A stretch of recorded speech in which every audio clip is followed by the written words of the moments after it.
আসসালামু আলাইকুম, আশা করছি আপনারা সকলেই ভালো আছেন। আমি ইনশাআল্লাহ অনেক ভালো আছি। তো আমি আজকে এই ওয়েবসাইটে একটা ডোফলো ব্যাকলিঙ্ক ক্রিয়েট করব এবং এই ক্রিয়েট করা ব্যাকলিঙ্কের পুরো প্রসেসিং আমি আপনাদের সাথে শেয়ার করব। তো এর জন্য আমাকে প্রথমে কি করতে হবে, প্রথমে এই ব্যাকলিঙ্কের ডিটেলসটা আমরা একটু আগে জেনে নিই। এই ব্যাকলিঙ্কের ডিএ, পিএ এবং টোটাল ব্যাকলিঙ্ক এবং এর ডোমেন অথরিটিটা কিরকম সেটাও আমরা জেনে নিই। এই ব্যাকলিঙ্কে যদি আমরা ডিএ, পিএ চেক করি তাহলে দেখেন এখানে আমি একটু দেখাচ্ছি। এই ব্যাকলিঙ্কের ডি এর পরিমাণ 54, পিএ 45, টোটাল ব্যাকলিঙ্ক 35K এবং সবচেয়ে গুরুত্বপূর্ণ বিষয় যেটা সেটা হলো যে স্পাম স্কোর অর্থাৎ এসএস 1%। এটা হলো সবচেয়ে গুরুত্বপূর্ণ বিষয়। ঠিক আছে, আমরা সেই সকল ব্যাকলিঙ্ক ক্রিয়েট করব এবং সেই সকল ওয়েবসাইটে আমরা ব্যাকলিঙ্ক ক্রিয়েট করব যে সকল ওয়েবসাইটের স্পাম স্কোর 1% হবে। তো এরপরে আমরা যে বিষয়টা দেখব সেটা হলো যে আসলে এর ডোমেন রেটিংটা কত। এই ওয়েবসাইটের ডোমেন রেটিংটা দেখেন অনেকটাই ভালো, কারণ হলো যে এই ওয়েবসাইটের ডোমেন রেটিং 71। তো আমরা এই ওয়েবসাইটে যদি আমরা একটা সুন্দর ব্যাকলিঙ্ক করি এবং পারফেক্টলি যদি করতে পারি তাহলে আমরা একটা ভালো রেজাল্ট পাবো। তারপরে আমরা যে বিষয়টা দেখবো যে আসলে এই ওয়েবসাইটের টোটাল ট্রাফিকের পরিমাণ কেমন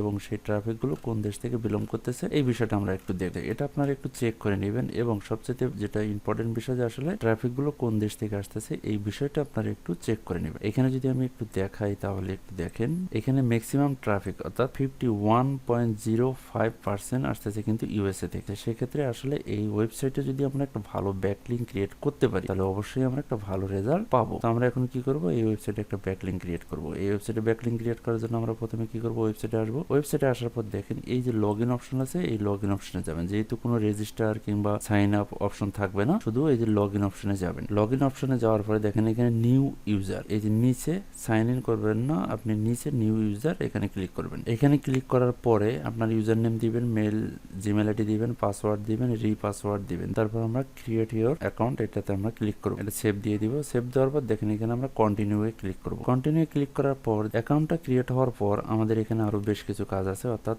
ব্যাকলিঙ্কটা ক্রিয়েট করার জন্য বেশ কিছু কাজ আমাকে সম্পূর্ণ করতে হবে। এর জন্য আমাকে কি করতে হবে, এই যে দেখেন এই কর্নারে যে আইকনটা আছে, আমার অ্যাকাউন্টের যে আইকনটা আছে এখানে আমরা ক্লিক করব। ক্লিক করার পর দেখেন এখানে আমি যে আমার যে ইউজার নেমটা দিয়েছি সেই ইউজার নেমে আমি ক্লিক করব। ইউজার নেম ক্লিক করার পর এই যে এখানে এই কর্নারে 3 ডট পাবেন, এই 3 ডটে আপনি ক্লিক করবেন। তো আমি এই 3 ডটে ক্লিক করব। ক্লিক করার পর এডিট অপশনে যাব। এই এডিট অপশনে যে আমরা প্রোফাইলটাকে আবার সুন্দর করে এডিট করব। এখানে আমরা ফুল নেম দিয়ে দিব, ওয়েবসাইট দিব, ওয়েবসাইটটা আমি একটু পরে দিচ্ছি, লোকেশনটা আমি দিয়ে দিব, ডেট অফ বার্থ দিব।